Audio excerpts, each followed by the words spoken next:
Assalamualaikum warahmatullahi wabarakatuh. Kita dari kelompok 1 Kesehatan Mental yang beranggotakan saya sendiri Nafi Zakia Putriani yang berNIM 2400013251. Saya Veronica Anggreni dengan NIM 24001322. Saya Diani Inka Putri dengan NIM 2400013225.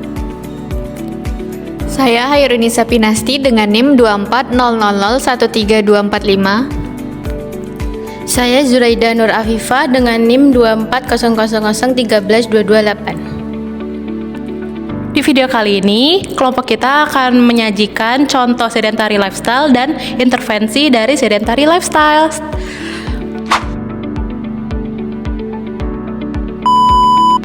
Halo semuanya, perkenalkan nama aku Nafi Zakia dan aku perwakilan dari kelompok 1 Kesehatan Mental. Di sini aku dan kelompokku akan mengajak kalian mengenal satu kegiatan yang dimana tanpa kita sadari kita melakukan itu setiap hari.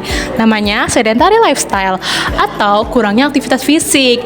Di sini aku dan temanku akan mengajak kalian satu hari menjadi mahasiswa yang dimana orang tuh melihat mahasiswa itu produktif, belajar, ngerjain tugas.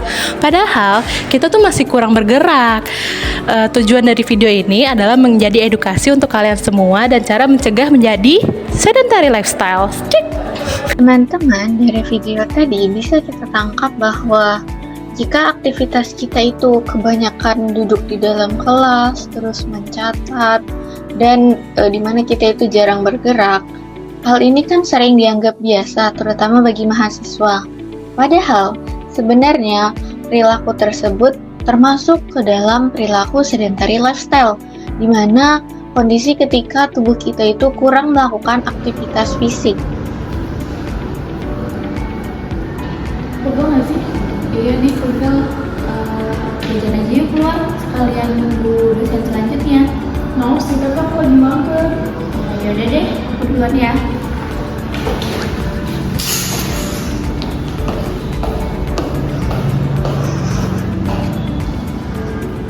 Meskipun terlihat aktif secara sosial, mengobrol lama dengan teman tanpa disertai pergerakan tubuh yang sering juga tetap termasuk perilaku sedentary lifestyle. Hal ini sering terjadi juga di mahasiswa di mana padatnya aktivitas perkuliahan dengan banyaknya SKS di dalam satu hari itu sering membuat mahasiswa lebih memilih duduk diam daripada bergerak secara terus-menerus. Saat perkuliahan berlangsung, sebagian besar waktu kita dihabiskan dengan duduk. Kebiasaan ini, jika terus dilakukan, termasuk perilaku sedentary. Kehidupan sehari-hari tanpa disadari, banyak orang menjalani pola hidup yang kurang bergerak. Aktivitas seperti duduk terlalu lama sudah jadi hal yang biasa, terutama di era sekarang. Contohnya bisa kita lihat pada pekerja kantoran yang hampir seharian duduk di depan komputer. Setelah itu, saat di rumah, waktu lebih banyak dihabiskan dengan menonton televisi atau bermain ponsel sambil duduk atau berbaring. Kebiasaan ini terlihat sederhana, tetapi kalau dilakukan terus-menerus bisa membuat tubuh terasa cepat lelah, pegal, dan kurang tenaga.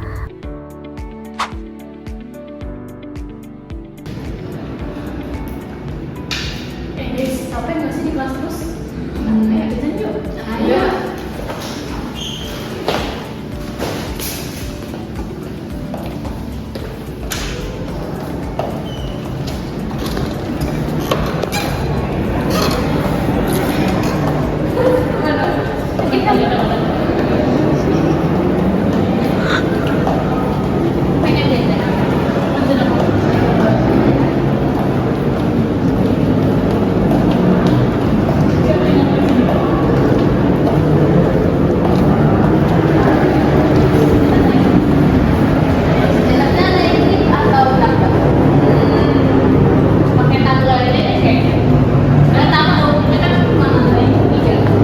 Aktivitas sederhana seperti turun tangga bisa menjadi langkah awal untuk lebih aktif. Dengan memilih turun tangga, kita membantu tubuh tetap bergerak meski di sela aktivitas.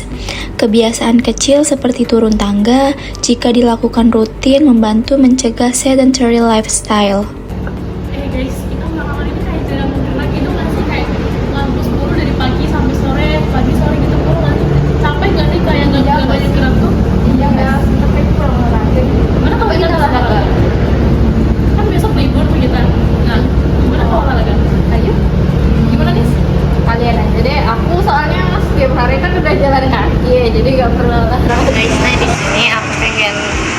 nunjukin ke kalian keseharianku sebagai mahasiswi yang pulang perginya dari kampus ke kos itu jalan kaki.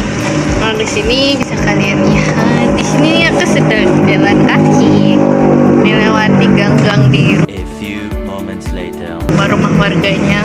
Terus tadi juga aku beli jajan dulu sebelum pulang biar bisa dimakan waktu sampai kos. Ini dia jalan yang selalu aku lewati setiap hari. Sekian ya. Jadi gak pernah olahraga. Oh gitu. Udah deh, kita aja. Latihan aja. Di mana? Di situ aja. Main lagi ya.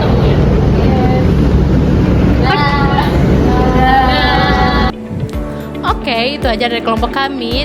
Pengenalan secara singkat kehidupan sedentary lifestyle sebagai mahasiswa.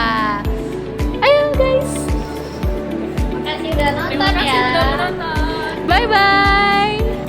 Nah, dari berbagai aktivitas yang kami jalani hari ini, kami menyadari bahwa sedentary lifestyle tidak hanya terjadi di kampus, tetapi juga muncul di rumah, di tempat kerja, dan bahkan saat berada di perjalanan.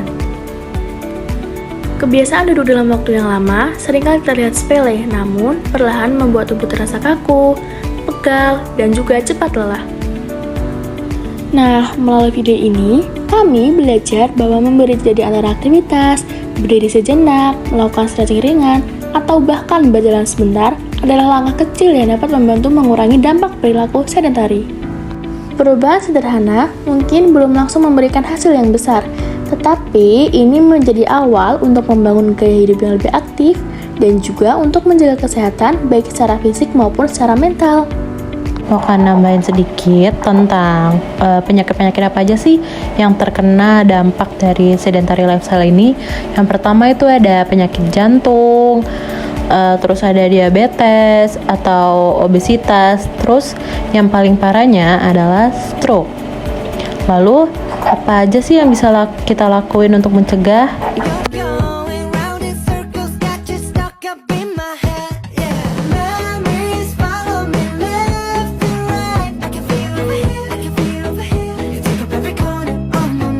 Kalian tahu gak sih, banyak orang gemuk karena gaya hidup yang sedentary. Yuk kita cek bareng-bareng. Pagi hari, aktivitas pertamanya adalah main HP dan juga sarapan di kursi duduk.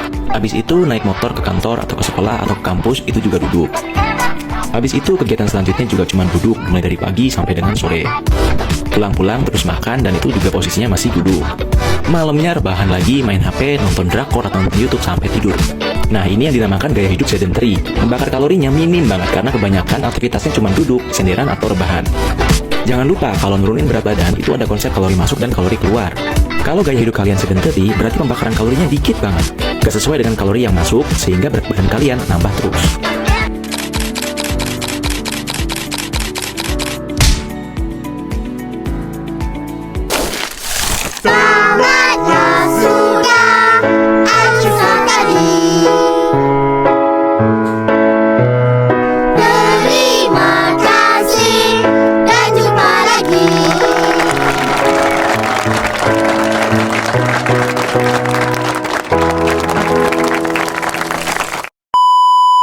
Assalamualaikum warahmatullahi wabarakatuh. Halo semuanya, kali ini aku dan kelompokku kelihatan kita tuh masih banyak gerak, masih banyak Assalamualaikum warahmatullahi wabarakatuh. Kita